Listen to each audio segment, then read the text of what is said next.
নমস্কার, সবাই কেমন আছেন? আশা করি সবাই খুব ভালো আছেন। আমরাও মোটামুটি সবাই খুব ভালো আছি, এখানে অন্তত সবাই খুব ভালো আছি। আর বাড়িতে আমার শিপু আর আমার ছোট ছেলে ওরাও খুব ভালো আছে। আমার শিপুর শরীর খারাপ হয়েছিল, তো ওখানে সব সময় খোঁজ নিচ্ছি। শিপু এখন মোটামুটি ভালো আছে আর মেডিসিনের উপরে আছে, কিন্তু সুস্থ আছে। কদিন ভয় লেগে গেছিলো, কিডনির প্রবলেম হয়েছিল বলে। তো এখন মোটামুটি ঠিক আছে।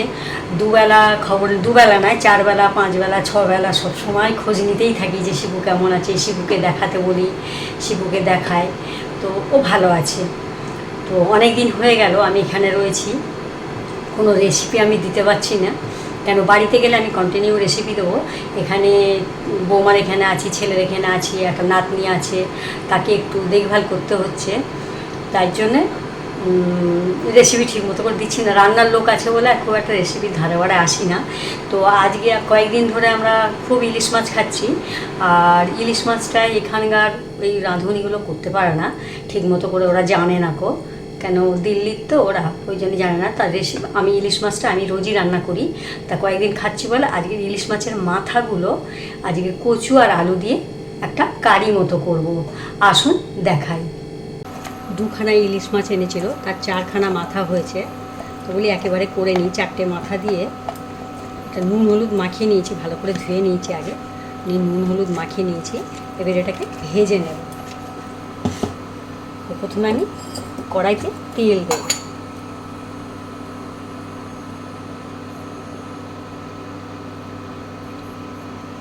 সবার প্রথমে মাছগুলো আমি ভেজে নেব।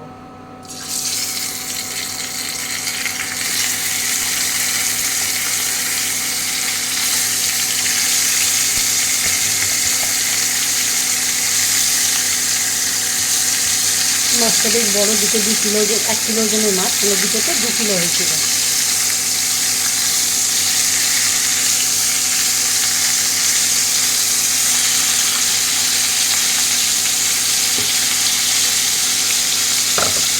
ভালো করে ভেজে নেব।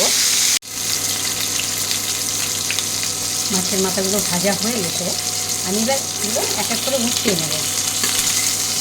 মাছের মাথাটা একটু ভালো করে ভাজতে হবে। মাছের মাথাগুলো ভাজা হয়ে গেছে।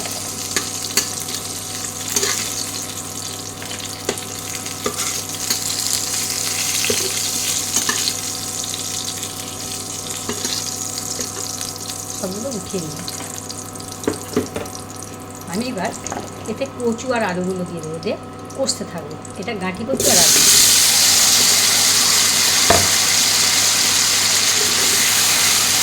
খুব সুন্দর করে কষে নেব আমি। এখন মশলা দেবো না, আগে সুন্দর করে কষে নেব, ভাজা ভাজা করে নেবো আলু আর কচু। এখানে যেমন তেমন করে আমি রেসিপিটা বানাচ্ছি, ঘরে গিয়ে আমি নিজের মতো করে বানাবো। এখানে একটু অনেক কিছুর একটু আছে, কেননা আমি তো এখানে কোনো ছোটো ছোটো বাটিও আনিনি। তো যে মশলাগুলো দেখাবো, আমি এক এক করে মশলাগুলো সবই দেখাবো না তা নয়।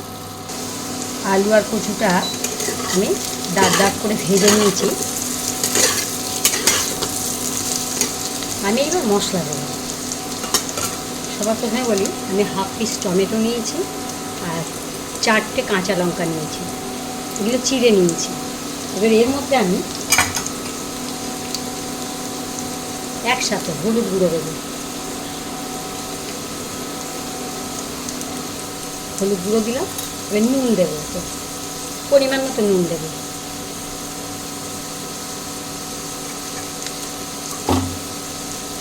এটাতে অল্প একটু জল দেবো, সামান্য, দিয়ে এতে দিয়ে দেবো। আর এখন কোনো মশলা দেবো না।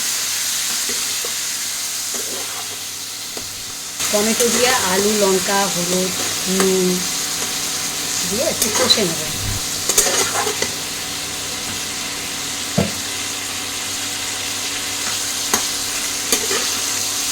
আর এদিকে আমি গরম জল বসিয়েছি সবসময়,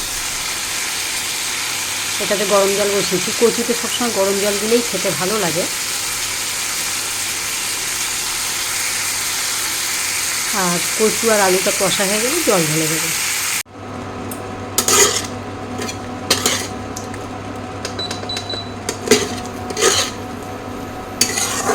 আলু আর কচুটা আমার কষা হয়ে গেছে। আমি এবার জলটা দিয়ে দেবো। জল এদিকে ফুটতে দিয়েছিলাম, জলটা দিয়ে দেবো। গরম জল দিয়ে তরকারি খেতে একটা আলাদা স্বাদ হয়।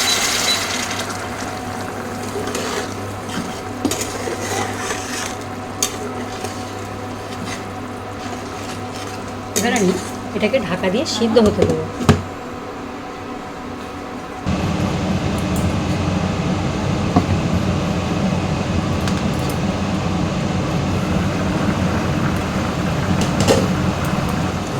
আমি ঝোলটাকে ঢাকা দিয়ে 5 মিনিট ফুটতে দিয়েছিলাম।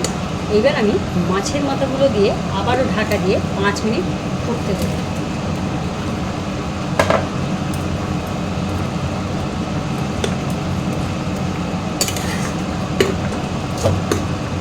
ঢাকা দিয়ে 5 মিনিট ফুটতে দেবো। আমি ঝোলের মধ্যে মাছের মাথা দিয়ে 5 মিনিট ঢাকা দিয়ে ফুটতে দিয়েছিলাম। আমি এবার একটা বোলের মধ্যে নামিয়ে নেবো। নামিয়ে নিয়ে এবার ফোড়ন দেবো। বোলের মধ্যে তরকারিটা নামিয়ে নেব। এবার খুব সামান্য তেল দেবো, খুব সামান্য। মাছ ভাজার সময় একটু তেল বেশি হয়েছে। এটা আমি হাফ চা চামচ তেল দিলাম। চা চামচের হাফ চামচ তেল দিলাম।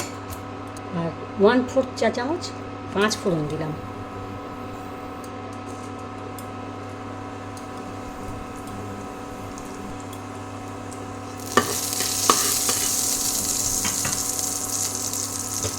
প্রত্যেকটা মশলা খুব সামান্য করে দেবো, কেন ইলিশ মাছের মাথা পড়েছে, এমনিই খেতে সুন্দর লাগবে।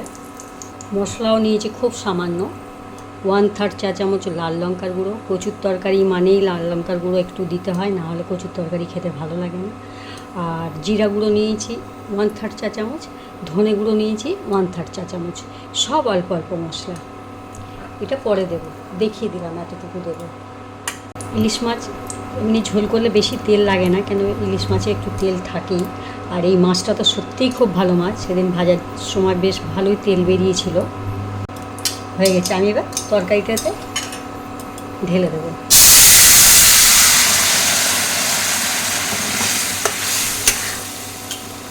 এইবার আমি মশলাটাকে দিয়ে দেবো, দিয়ে ঢাকা দিয়ে দেবো।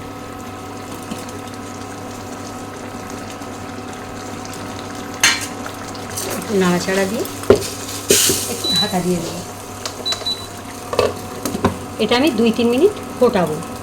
আমি ঢাকা দিয়ে 3 মিনিটের জন্য ফুটতে দিয়েছিলাম, মশলা দিয়েছিলাম বলে। তো আমি এবার ইন্ডাকশান ওভেনটা অফ করে দিয়ে একটা বোলের মধ্যে নামিয়ে নেব। আর তার আগে বলি, আমি 3টে মাথা দিয়েছিলাম, একটা মাথা রেখে দিয়েছি। এটা আমি আর আমার হাজব্যান্ড কালকে একটু পুঁইশাক এনে পুঁইশাক দিয়ে করবো, ওই জন্য এটা রেখে দিয়েছি। আর এটা 3টে মাথা দিয়েছি, কেন এরা খুব একটা আমার ছেলে তো মাছ খায়ই না, বৌমাও খুব একটা খায় না, তো ওই জন্যই 3টে মাথা দিয়ে বানিয়েছি। এবার একটা বোলের মধ্যে নামিয়ে নেব। হয়ে গেছে চট জলদি আমাদের দুপুরের রান্না করাই ছিল। আমি শুদ্ধ ইলিশ মাছের মাথা দিয়ে একটা তরকারি হয়েছি, ভাত এটা হয়েছে, আজ যেটা দিয়ে আমরা খাবো আর কি। ডাল করে দিয়ে গেছে। এটা হচ্ছে কুঁদরি ভাজা, কুঁদরি ভাজাটা করে দিয়ে গেছে। এই কুঁদরি ভাজাটা খেতে অপূর্ব সুন্দর খেতে লাগে, খুব সুন্দর একটা গন্ধ। আমরা বাড়িতে ভাজি কিন্তু এত সুন্দর গন্ধ হয় না, একটু পোড়া পোড়াও হয়েছে কিন্তু গন্ধটা খুবই সুন্দর। আর হয়েছে ইলিশ মাছের মাথা দিয়ে কচুর তরকারি। দেখুন কত সুন্দর কালার হয়েছে, কি সুন্দর। ইলিশ মাছের মাথা দিয়ে কচু দিয়ে একটা ঝোল তরকারি মতো হয়েছে আর কি। আর এটাতে তো ইলিশ মাছের মাথাটা আছে, যেটা কালকে বানাবো। এই আজকে আমাদের দুপুরের মেনু। ছেলের বাড়ি এসে ছোট্ট একটা রেসিপি বানালাম, আপনাদের কেমন লাগলো জানাবেন। ছোট ছোট ক্লিপ করে একটু একটু করে দেখাচ্ছি, কেন আপনারা বলবেন যে আমি কেন ভিডিও দিচ্ছি না আর কোথায় আছি, ওই জন্য একটুখানি জানানোর জন্য আমি এখানে এসে ছোট ছোট ভিডিও বানিয়ে আপনাদেরকে দেখাচ্ছি। আর এই ভিডিওটা দেখে আপনাদের কেমন লাগলো আমাকে জানাবেন। আর এই রেসিপিটা দেখে আপনার বন্ধুবান্ধব, আপনার রিলেটিভদের সাথে শেয়ার করবেন। রেসিপিটা দেখে আমাকে সাবস্ক্রাইব করবেন, প্লাস বেল আইকনে ক্লিক করবেন। তাহলে আমি আরও নিত্য নতুন রেসিপি পারলে এখানে দেবো, নাহলে বাড়ি গিয়ে আবার নতুন নতুন রেসিপি আপনাদেরকে দেখাবো। এই ভিডিওটা দেখার জন্য আপনাদেরকে ধন্যবাদ।